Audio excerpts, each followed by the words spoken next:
Saudara-saudari perwakilan yang saya hormati sekalian. Ketiga, blueprint agenda Melayu yang lebih tuntas dan seiring zaman sangat diperlukan jika UMNO ingin berkelangsungan. Blueprint untuk orang Melayu. UMNO nampaknya belum berjaya menampilkan agenda yang lebih progresif untuk bangsa Melayu.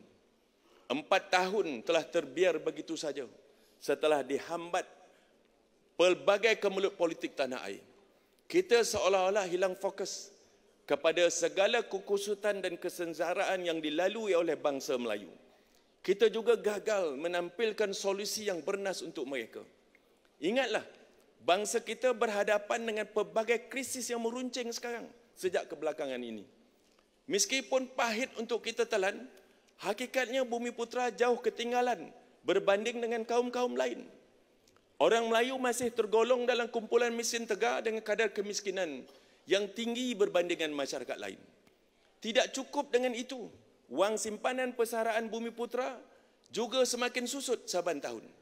Kesempitan hidup pasca pandemik memaksa mereka mengeluarkan wang persaraan secara besar-besaran hingga hampir 5.1 juta ataupun 76% pencarum KWSP Bumiputera kini mempunyai simpanan kurang daripada 10,000. Lebih membimbangkan, lebih 2 juta ataupun 81% pencarum KWSP Bumiputera berumur 55 tahun ke bawah mempunyai simpanan yang amat kritikal, iaitu kurang daripada 1,000. Maksudnya ramai yang tidak akan dapat bersara kerana terpaksa hidup di bawah garis kemiskinan di usia tua. Dari segi pencapaian kita sebagai bangsa, baik dari segi ekonomi, pendidikan, kemasalahan sosial, masalah peringkat kepimpinan antarabangsa, bangsa Melayu tidak menunjukkan kemajuan yang ketara. Malah dalam banyak keadaan, pencapaian bangsa Melayu sangat mengendur dan menyusut. Apalagi dampak pandemik, kemelesetan ekonomi dan arus globalisasi yang deras terus menghimpit masyarakat kita. Para perwakilan sekalian, jadi apa sebenarnya rencana UMNO untuk orang Melayu? Ini adalah ujian sebenar dan peranan relevannya UMNO sebagai parti bangsa Melayu di negara ini. Bagaimana kita akan menampilkan solusi ekonomi, sosial dan budaya untuk mengatasi segala kemasalahan ini. Apakah strategi kita untuk membasmi kemiskinan bandar? Meningkatkan pemilikan bank, universiti, hospital, kilang, syarikat bertaraf unicorn untuk bangsa Melayu. Cara apa yang akan kita gunakan untuk menambah bilangan saintis, bilangan koders dan programmers, bilangan jururawat dan kepakaran unik, jurutera peguam pelbagai profesion yang lain. Strategi apa yang bakal dibuat untuk memertabatkan bangsa kita, menjadikan segalanya tentang dunia Melayu itu kita pelihara, majukan dan tamsilkan secara global. UMNO mesti ada jawapan untuk semua ini. Kita mesti ada jawapan untuk semua ini.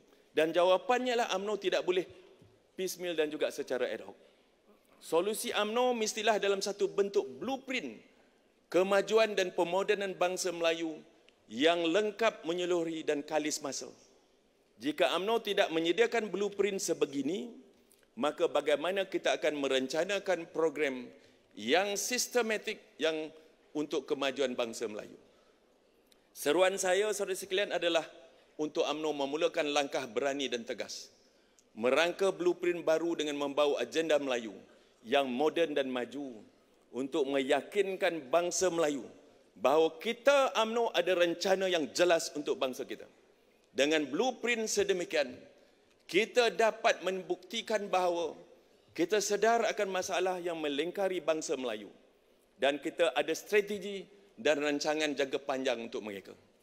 Hanya dengan sedemikian, kita akan dapat membezakan diri kita daripada mereka yang menunggang agama dan bangsa dalam landscape politik Malaysia, yang wujud hanya sedemikian ataupun sekadar bermain sentimen agama, perkauman yang sempit demi survival politik mereka. Saya usulkan agar UMNO dengan segera menganjurkan Kongres Melayu ini. Kita himpunkan pemikir-pemikir terbaik bangsa untuk membantu kita menghasilkan blueprint Melayu maju ini. Jangan asyik dengan pelbagai konvensyen. dengan asyik dengan pelbagai konvensyen politik saja, tetapi lohong, kosong dalam kandungan dan intipatinya, yang akhirnya menyaksikan kita mendengar syarahan daripada tokoh yang sama, manakala kita pula bercakap antara sesama kita sahaja. Saya usulkan juga malam ini, malam yang bertuah ini, saya nak usulkan agar kongres ini digerakkan oleh pergerakan pemuda dan puteri. Ya.